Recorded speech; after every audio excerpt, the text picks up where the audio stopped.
കഴിഞ്ഞ മാസം Venice film ഫെസ്റ്റിവലിൽ ഒരു സിനിമ പ്രദർശിപ്പിച്ചു, ദ വോയിസ് ഓഫ് ഹിന്ദ് റജബ്. ആ സിനിമ കണ്ടു കഴിഞ്ഞപ്പോൾ കാണികളെല്ലാവരും എഴുന്നേറ്റ് നിന്ന് 24 മിനിറ്റ് കണ്ടിന്യൂസ് ആയിട്ട് കൈയടിച്ചു. വേൾഡ് റെക്കോർഡാണ്, 24 മിനിറ്റ്സ്. ഹിന്ദ് റജബ് 6 വയസ്സുള്ളൊരു പെൺകുട്ടിയാണ്. യുദ്ധത്തിൽ നിന്ന് രക്ഷപ്പെടാൻ വേണ്ടി തെക്കൻ ഗാസയിലേക്ക് കാറിൽ ഫാമിലിയായിട്ട് രക്ഷപ്പെട്ടുകൊണ്ടിരിക്കുമ്പോൾ ബോംബ് വീണ് ഫാമിലിയിലെ എല്ലാവരും കൊല്ലപ്പെട്ടു. ഹിന്ദ് റജബ് മാത്രം രക്ഷപ്പെട്ടു. അപ്പോൾ അവൾ രക്ഷപ്പെടാൻ വേണ്ടി ഫോൺ ചെയ്യാണ്. റെഡ് ക്രസൻറ്റ് സൊസൈറ്റിയിലെ അംഗങ്ങൾ ഫോൺ എടുത്തു. 2 പേര് ഈ അപകട സ്ഥലത്തേക്ക് പുറപ്പെടുന്നു. പക്ഷെ അവർ വഴിയിൽ വെച്ച് കൊല്ലപ്പെടുന്നു. പിന്നീട് ഹിന്ദ് റജബ് എന്ന 6 വയസ്സുകാരിയും കൊല്ലപ്പെട്ടു. അപ്പോൾ അവൾ ഫോൺ ചെയ്ത് അവളുടെ വോയിസൊക്കെ റെക്കോർഡ് ചെയ്ത് വെച്ചിട്ടാണ് ഈ സിനിമ ചെയ്തിട്ടുള്ളത്, ദ വോയിസ് ഓഫ് ഹിന്ദ് റജബ്. ഈ സിനിമയ്ക്കാണ് 24 മിനിറ്റ് നീണ്ടു നിന്ന് കയ്യടി കിട്ടിയത്. ഹിന്ദ് റജബിനാണ് ഈ കയ്യടി കിട്ടിയത്. പക്ഷേ ഗാസയിൽ കൊല്ലപ്പെട്ടത് അവൾ മാത്രമാണോ?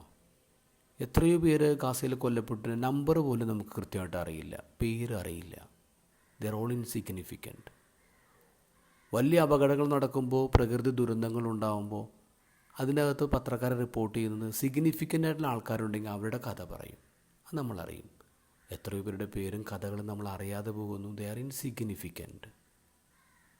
ഇത് ഗോസ്പലിൽ പറയുന്നത് നമ്മൾ ഇൻസിഗ്നിഫിക്കൻ്റ് എന്ന് കരുതുന്നവരുണ്ട്, പക്ഷേ ദൈവത്തിന് എല്ലാവരും സിഗ്നിഫിക്കൻ്റാണ്. The less significant in the society is extremely significant to God. Isho പറയാണ്, ഈ ചെറിയവരെ നിന്ദിക്കാതിരിക്കാൻ സൂക്ഷിച്ചുകൊള്ളുവിൻ. കാരണം സ്വർഗത്തിലിവരുടെ ദൂതന്മാർ ദൈവത്തിൻ്റെ മുഖം നിരന്തരം കണ്ടുകൊണ്ടിരിക്കുകയാണ്.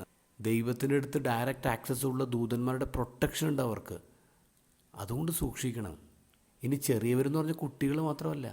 അവസാന വിധിയിൽ നീ എനിക്ക് ഫുഡ് തന്നു, ഡ്രസ്സ് തന്നു, ഷെൽട്ടർ തന്നു എന്ന് ചോദിക്കുമ്പോൾ അവർ ചോദിക്കും, എപ്പോഴാണ് ഞങ്ങളെ തന്നെ? അപ്പോൾ ഈശോ പറയുന്നത്, ഈ ചെറിയവർക്ക് നീ അത് ചെയ്തു കൊടുത്തപ്പോൾ എനിക്ക് തന്നെ ചെയ്തത്. അപ്പോൾ ചെറിയവരാരാ? The needy one, the insignificant one. നമ്മുടെ ജീവിതത്തിൽ ഇനി ഇൻസിഗ്നിഫിക്കൻ്റ് ആൾക്കാർ ഉണ്ടാവാതിരിക്കട്ടെ.